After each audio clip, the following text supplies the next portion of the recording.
Fala, Samurai, beleza? Então agora nessa aula a gente vai entender como que a gente pode fazer buscas com o SQLite utilizando a seleção, ou melhor, filtros que são com where, beleza? Então normalmente no SQL, o que a gente faz?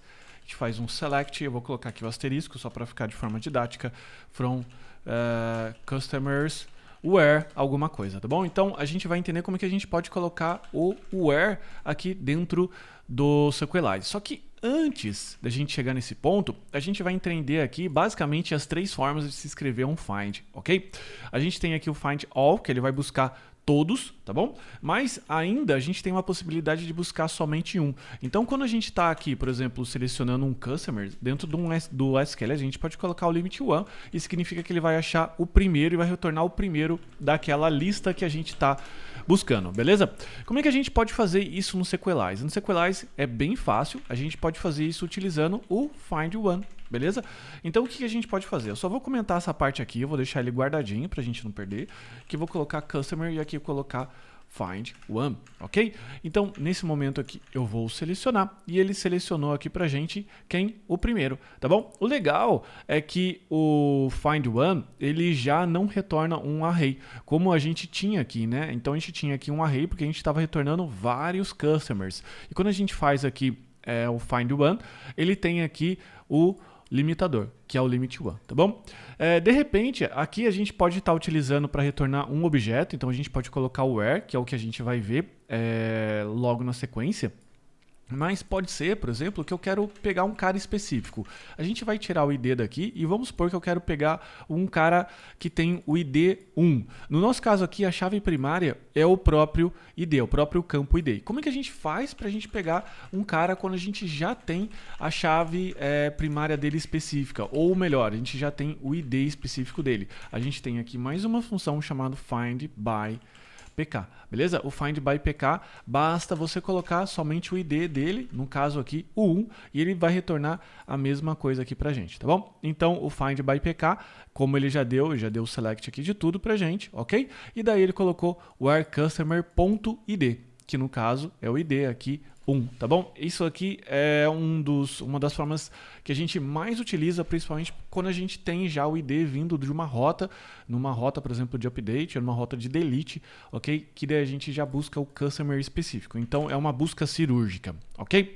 Então vamos voltar aqui, eu vou deixar esses outros comentados, até para você não se perder depois, ok? Eu vou voltar aqui com customers, legal? E a gente vai entender agora como que a gente pode fazer filtros dentro do SQL, que na prática é utilizando o where, tá bom? O where, ele é escrito como se fosse mais uma propriedade dentro do find, ok? E a gente pode colocar as condições aqui. Então ele entra nas condições como se fosse um objeto. Bacana?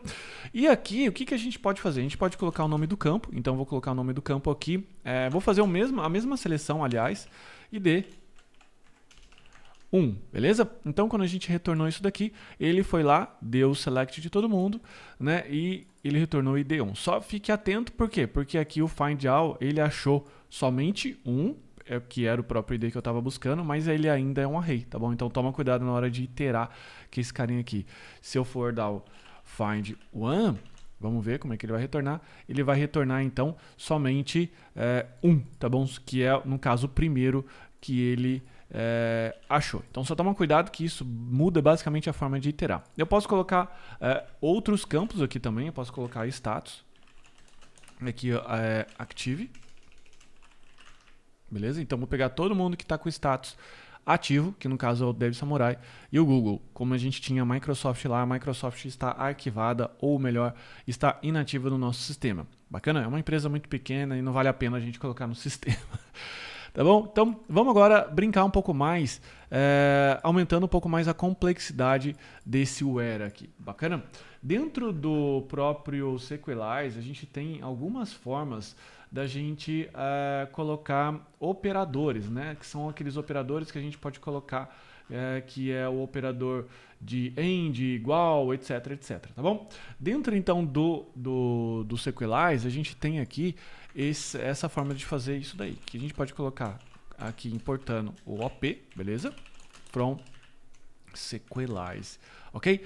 Então aqui com o OP, que é de operação, a gente pode fazer esse mesmo processo. Só que muda aqui um pouquinho na forma que a gente vai fazer o where, muda na verdade a sintaxe. Por quê? Porque agora o OP ou o operation, ele tem que entrar aqui. Como é que ele entra? A gente abre aqui de novo um objeto, bacana, e a gente agora coloca um array. Então a gente coloca aqui o OP e a operação que a gente quer fazer. Vamos supor que a gente quer colocar aqui igual e a gente vai escrever o mesmo where que a gente fez ali. Então, quando a gente colocar aqui o operador EQ, beleza? Ele vai retornar então para a gente aqui where status igual ativo. Então ele vai retornar para a gente todo mundo que está com status ativo. Eu vou só tirar essa exclusão aqui. Aliás, vou tirar esses atributos só para você ver o atributo retornando, né? Senão você não vê. Então o status aqui ativo, ok? Então com esse operador aqui a gente pode fazer a nossa seleção, bacana? Quando que a gente quer também colocar mais seleções? Por exemplo, eu quero todo mundo que não seja igual. Qual é a opção que a gente tem aqui? A opção que a gente tem aqui é o NE, tá bom? Ou seja, not equal active. E essas operações a gente tem aqui dentro do próprio manual do Sequelize também, tá bom? Então dentro desse manual você tem aqui tudo que você pode fazer basicamente com o OP, que é o end, or, gt, que é o greater than, equal, menor, né? Menor igual, não é igual, between, not between, in, enfim, todos esses operadores que você já está acostumado. A gente vai aqui brincar com alguns e depois você acessa o link do manual aqui do Sequelize e você faz o seu play aí, o seu playground, tá bom? Então a gente vai colocar aqui, por exemplo, que eu não quero que seja ativo. Tudo que não é ativo é arquivado. No nosso caso aqui, então, apareceu a Microsoft. Se tivesse mais de um status, né, dentro do sistema, a gente poderia, de repente, colocar aqui com um array. Ele também pode brincar dessa forma. Deixa eu só dar uma olhadinha aqui.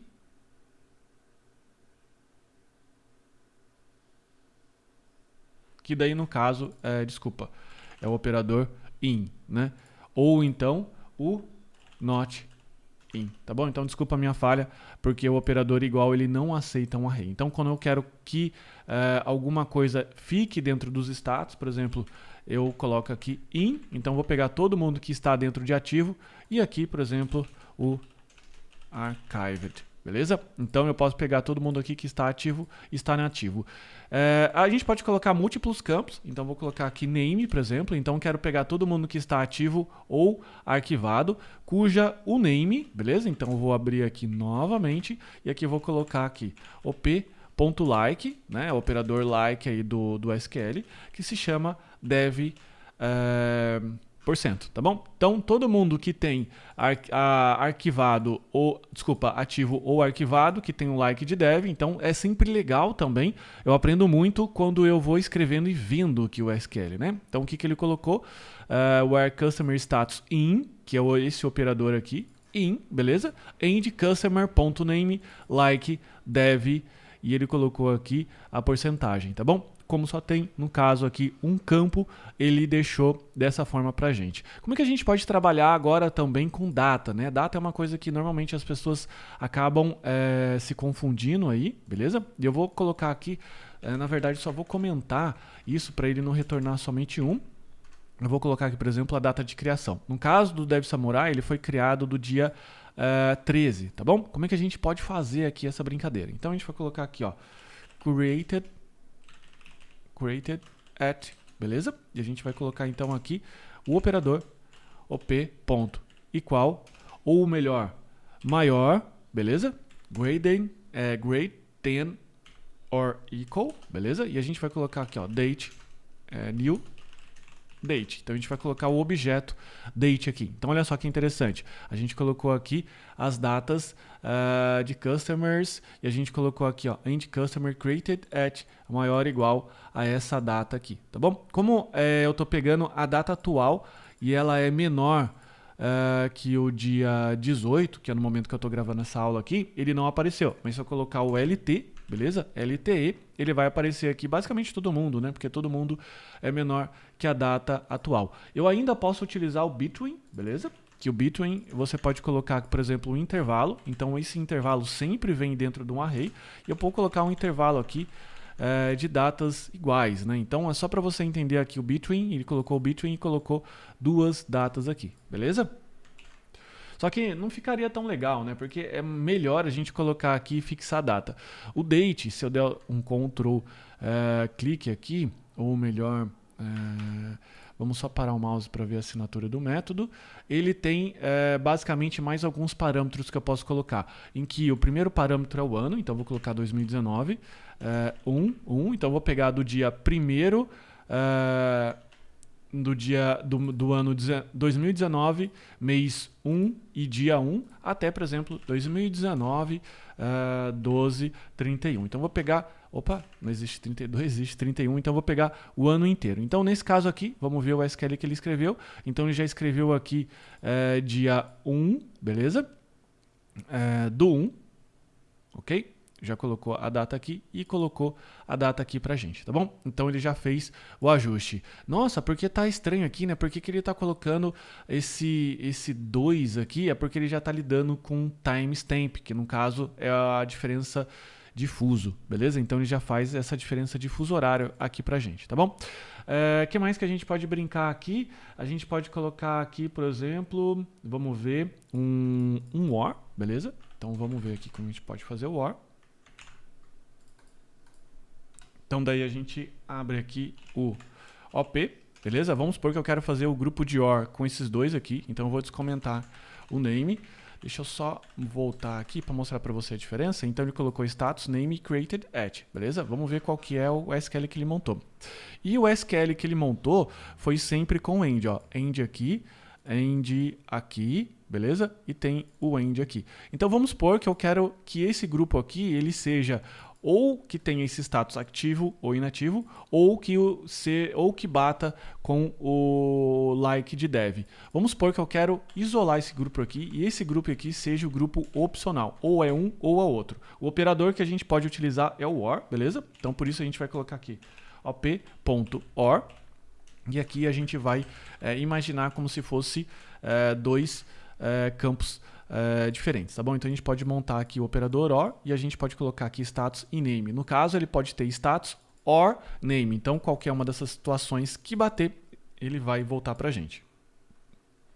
E aqui a gente teve o select, beleza? A gente tem aqui o from e a gente colocou aqui o where. Então, olha só que legal. Ele já colocou aqui o parêntese para a gente, para ter a precedência de operadores correta. E ele colocou aqui o status in, active, or active, archived, or name like dev, end customer created at. Então, olha só que bacana que ele já fez. Ele já separou para a gente aqui, dentro do or, tá bom? Essa situação. Então, o próprio where aqui do Sequelize é muito legal, é muito completo.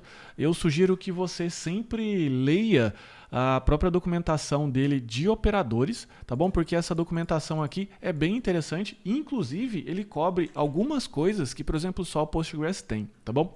No nosso caso aqui, ele tem o iLike, que você pode montar um like que é case insensitive, que tanto faz se ele é maiúsculo ou minúsculo, ele vai pegar. O like normal de banco de dados, ele considera maiúsculos e minúsculos, beleza? Ele tem ainda um overlap operator, o contains e o contained, ok? E ainda tem o n. Então, isso aqui, no caso, funciona somente com o Postgres e ele já até coloca aqui, ó, PG only, tá bom? Que é de Postgres only, ok? Então, ele tem essa possibilidade aqui, tá bom? Então, esse daqui, no caso, é o básico que a gente pode fazer com o Sequelize, em questão de where. Na verdade, a gente já montou um where aqui um pouco mais avançado. E o legal é que você não precisa ficar se preocupando com algumas coisas, como ele já fez aqui a precedência de operadores. Ele já deixou tudo certinho, tá bom? Então é isso. E ao longo do projeto aqui que a gente for trabalhando, você vai pegando e fazendo mais wheres aqui comigo, porque aqui é o nosso bate-papo, aqui esse playground aqui, é só pra gente ir brincando e conhecendo um pouco mais, tá bom? Então é isso. Vamos agora para a próxima aula.